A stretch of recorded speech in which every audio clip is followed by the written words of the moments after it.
Good morning, it's October 28th, 2022.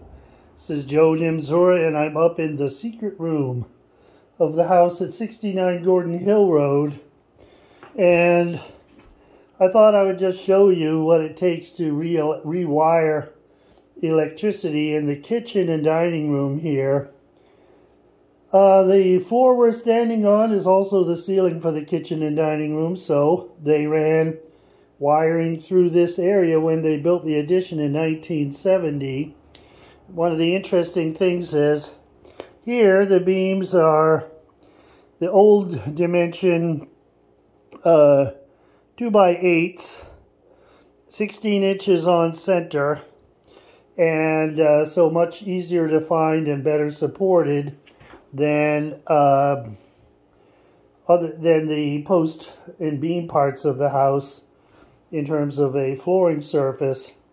But there is in fact still a false ceiling below this, which means there's a gap between each beam and the sheetrock of the ceiling below.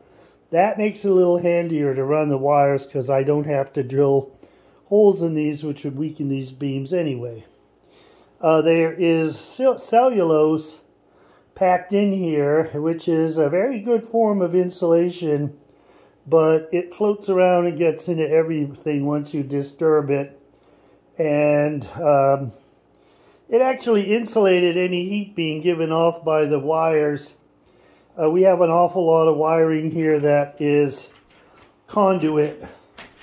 And one of the amazing things here when I started getting the boards up was just looking at the sheer volume of wires. Now, I know what they electrified in the kitchen downstairs, but the amount of wiring that they spent to get it done is dazzling to me, because they did this with easily twice the number of wires, and I don't understand where it all goes.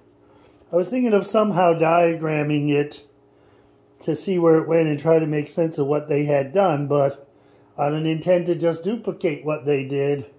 I'm rewiring it up to what I believe to be the most modern code applicable. Then one of the boards, I uncovered this structure, and if you can see it, it's a couple of sections of plank nailed to the bottom there. Pretty sure there is a junction, an electrical junction on the other side of that. That's the only reason they would have done that, which means I have another hidden spider junction that I didn't even know about. The problem here would be if there was a problem with the old wiring, it's all hidden behind the walls, and if a spark happened and a fire happened, then you would never be able to figure out where the source of it was, and you would have to go into fire department overkill. Now, in case you haven't wondered, I had to take up various boards to get to the wiring that we had, and I guess it's a total of 1, 2, 3, 4, 5, 6, 7 boards from here had to be lifted up. I'll ultimately put them back into place, like sticking a tooth back in your gum after something knocked it out, which I don't do very often. But in the meantime, the boards are awaiting there. These were pretty brittle.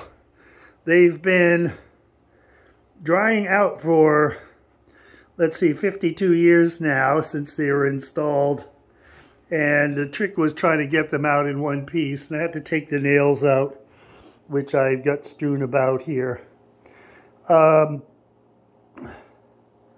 the next thing was where to go from here. I am going to try to remove as many of these old ones as I can. I need to get a conduit cutter or something to cut the conduit. We discontinued all of this back in July, so I know that none of this is hooked up. And then what happened was I ran 2 specific wires to the overhead light fixtures, and one was here in this particular hole.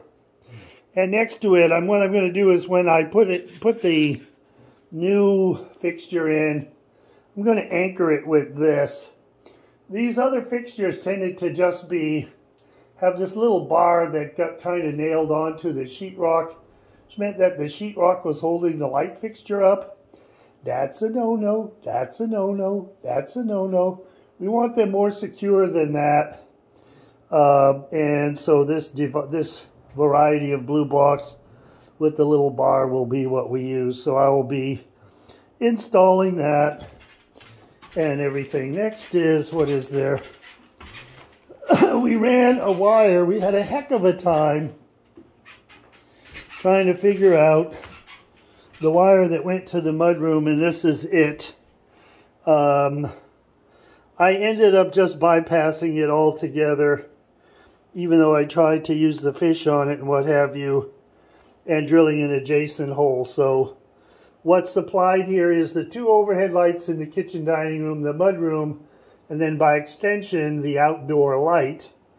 And these will all be run back to a set of switches in the kitchen, in that area where the control is, in that area in the anteroom in the other spot. Something else worthy of note was these wires here came up from downstairs, and if you look in there you see that in fact the conduit was laid over a beam. Now people wouldn't normally step in that spot, but you never lay bare conduit in a spot where a person might step or where something gets put on it. That's a recipe for traumatizing the wire and causing a weak spot that might give you problems. And part of the thing we had to do was figure out how to run all the wires back down under this beam downstairs. But basically, this went better than I thought it would go.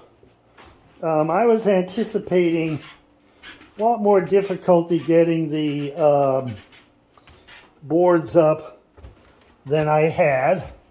I mean, this took work and yanking and everything. And I wasn't sure how they laid out the wiring.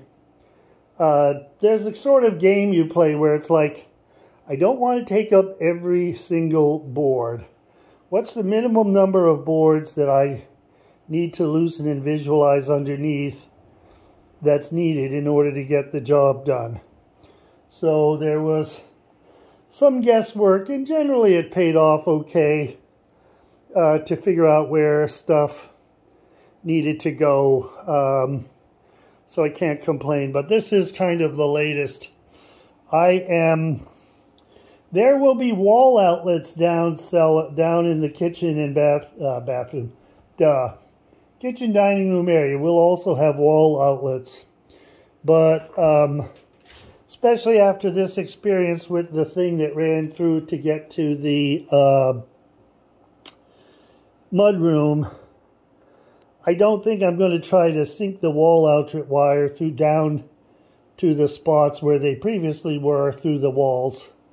That is just going to be incredibly time consuming. So I'm probably going to end up running a wire in the cellar and then popping it up where we need to have the outlets from there. That'll be the simplest, easiest way to go, and it'll leave most of those wires exposed where they go through the cellar with only a short length of it in the kitchen or dining room. And for that one, I'm going to use conduit, and I'm going to use a basically external metal box on it, because that's the easiest way to go.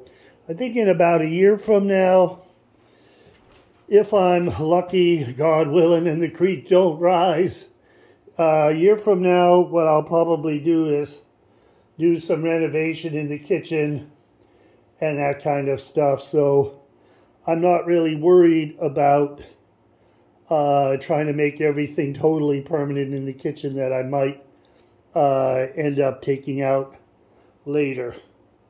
Alright, so this has gone on for 10 minutes. I think this is enough. You can sort of appreciate how I spend my time. Catch you later.